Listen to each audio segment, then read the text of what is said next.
కానీ మీరు చాలా కంట్రీస్ తిరిగారు కదా, అవును. మీకు ఏమనిపిస్తుంది? మీ ఒపీనియన్ చెప్పండి. ఇన్వెస్ట్మెంట్ ఏది బెస్ట్ అని? ఇండియానే బెస్ట్, ఇండియా. అందులో డౌటే లేదు, నో డౌట్ లేదు. అది నా ఎక్స్పీరియన్స్ కూడాను. ఓకే.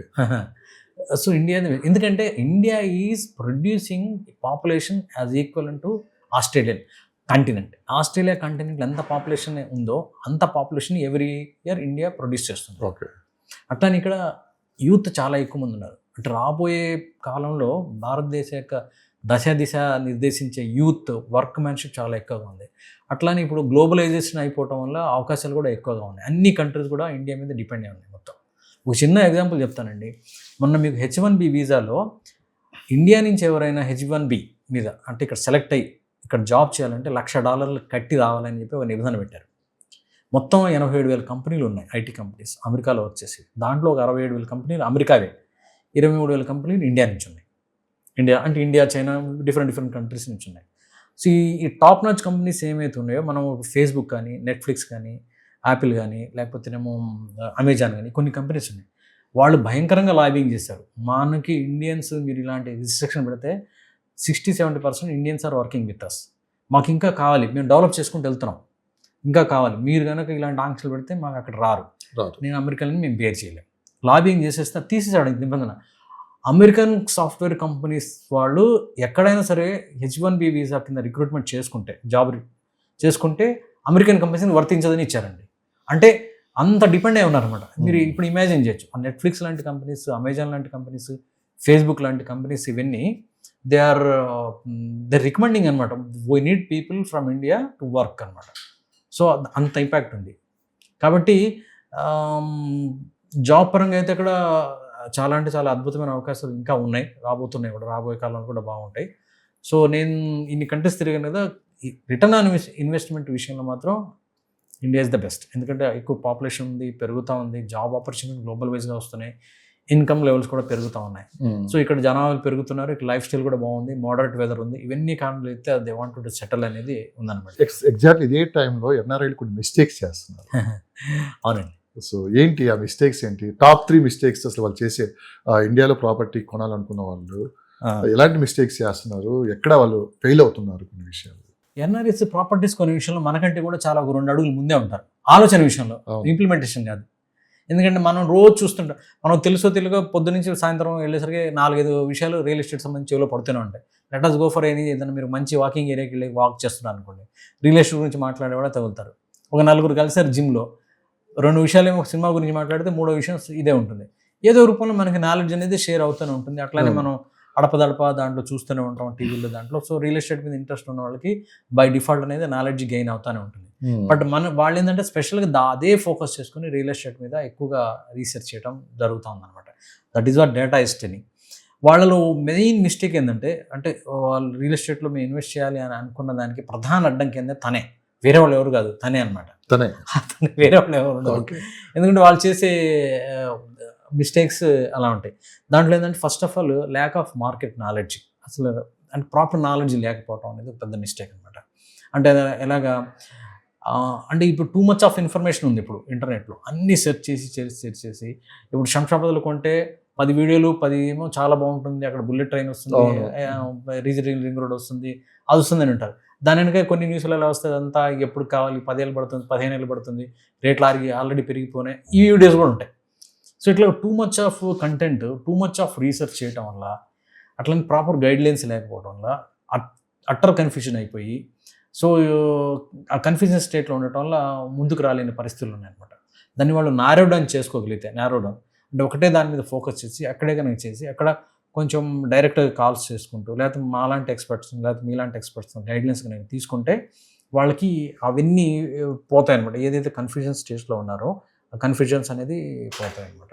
సో ఫస్ట్ వాళ్ళకు ఒక నాలెడ్జ్ ఉండాలి, నేను ఇన్వెస్ట్ చేయాలని అనుకుంటున్నాను, సో నా దగ్గర ఎంత డబ్బు ఉంది, నా డబ్బుకి సరిపడా ఇన్వెస్ట్మెంట్ పెడితే ఎక్కడ బాగుంటుంది. నా దగ్గర బడ్జెట్ ₹1,00,00,000 ఉందనుకోండి, నేను వచ్చేసి నియోపోలిస్లో ₹1,00,00,000 వెతికితే వేస్ట్, ఛాన్స్ ఉండదు అక్కడ, హైటెక్ సిటీ ఫైనాన్స్. సో నా ₹1,00,00,000 వచ్చే ప్లేసెస్ ఉంటాయి, కొంపల్లి అవతలో లేకపోతే శంషాబాద్ దగ్గర ఎక్కడ ఉంటాయి అనమాట. సో వాళ్ళు దాన్ని స్క్రూటినీ చేసుకోలేదు, నా బడ్జెట్ ఏంటి, నా బ్యాండ్ విడ్త్ ఏంటి, అని నేను ఎందుకు ఇన్వెస్ట్ చేయాలనుకున్నాను, ఫ్యూచర్లో వచ్చేసి అక్కడ ఉండాలి అని అనుకుంటున్నానా, లేకపోతే నేను పెట్టిన ఇన్వెస్ట్మెంట్కి ఒక 2 ఏళ్ళకి 3 ఏళ్ళకి 4 ఏళ్ళకి ఏమైనా రేట్లు పెరిగే అవకాశాలు ఉన్నాయా? పెరిగితే ఎందుకు పెరుగుతాయి? ఎందుకు పెరుగుతాయి అంటే ఒకటే సింపుల్ రీజన్ ఒకటే, ఇన్ఫ్రాస్ట్రక్చర్ ఎక్కడైతే వెళ్తుందో అక్కడ పెరుగుతుంది. అది తంబురులు. ఇది 40 ఏళ్ల క్రితం కూడా అదే నియమం, అదే ఈక్వేషన్, ఇప్పుడు కూడా అదే ఈక్వేషన్, రాబోయే కాలంలో కూడా అదే ఈక్వేషన్. మిమ్మల్ని ప్రశ్న అడగచ్చు ఈ టైంలో. రిచ్ పీపుల్ లేదంటే ఎక్కువ అమౌంట్తో ఇన్వెస్ట్ చేసేవాళ్ళు, రియల్ ఎస్టేట్ పని ట్రేడింగ్ చేసేవాళ్ళు మంచి ఐడెంటిఫై చేసి ఒక ప్లేస్ని సెలెక్ట్ చేసుకుని వాళ్ళు ఇన్వెస్ట్ చేస్తారు. అలాంటిది వాళ్ళు ముందే ఒక అంచనాకు వస్తారు. ఒక ఏరియాని సెలెక్ట్ చేసుకొని ఈ ప్రాంతం డెవలప్ అవుతుంది ఒక 10 yearsకి, ఇది ఇప్పుడు ₹1 కోటి పెడితే రేపు ఈ 10 yearsకి 10 కోట్లు అవుతుందని ఒక ఐడెంటిఫై చేస్తారు. ఎక్సలెంట్. అలాంటిది ఈ సామాన్య ప్రజలు కావచ్చు లేకుంటే చిన్న చిన్న ఇన్వెస్ట్మెంట్ చేసే వాళ్ళు ఎందుకు ఐడెంటిఫై చేయలేకపోతుంది? ఎందుకు చేయలేరంటే, నేను సూపర్ క్వశ్చన్ అడిగారండి మీరు. వీళ్ళు ఏమవుతుందంటే, మీరు ఎప్పుడైతే నేను వాళ్ళు ఇన్వెస్ట్ చేస్తే 2 ఏళ్ళలో ఎంత అవుతుంది అనగానే మీకు ఆ నాలెడ్జ్ వేరు. అంటే అది గెయిన్ చేసేది అంతా ఆ ప్రాసెస్ వేరు ఉంటుంది, థాట్ ప్రాసెస్. 10 ఏళ్ల తర్వాత ఎలా ఉంటుంది అనేసి థాట్ ప్రాసెస్ అంతా మారిపోతుంది. నేను బంజారాహిల్స్లో చాలా మందిని కలిశాను నేను. యాక్చువల్గా వాళ్ళు మా పేపర్ అడ్వర్టైజ్మెంట్ చూసి ఏదో టైంలో నేను అక్కడ ఇన్వెస్ట్ చేస్తే ఎలా ఉంటుందని, లేకపోతే మీకు ఇచ్చే ఇంటర్వ్యూలో వాళ్ళు అడుగుతూ ఉంటారు అనమాట. అడిగినప్పుడు బయట కలుస్తాం, లేకపోతే ఒకసారి వాళ్ళ ఇంటికి పిలుస్తారు, ఫ్యామిలీ మొత్తంతో డిస్కషన్ చేయడానికి వెళ్తాం, కూర్చుంటాం. బంజారాహిల్స్లో 90% పీపుల్ కూడా గజం ₹1000, $200 మధ్యలో తీసుకున్న వాళ్ళే ఉన్నారు. అది ఎప్పుడు 20-25 ఏళ్ల క్రితం కొనుక్కున్న బ్యాచ్ అనమాట. సో వాళ్ళు 20-25 ఏళ్ళకి 30 ఏళ్ళు కూడా అవుతుందన్నమాట. ఆ టైంలో బంజారాహిల్స్లో ఏమీ లేనప్పుడే వాళ్ళు అంటే వాళ్ళు ముందు కొనేటప్పుడే అనుకున్నారంట 10-15 ఏళ్ళ తర్వాత పెరుగుతుంది. సో ఆ థాట్ ప్రాసెస్ ఉండటం వల్ల అది వాళ్ళకి కనెక్ట్ అయింది.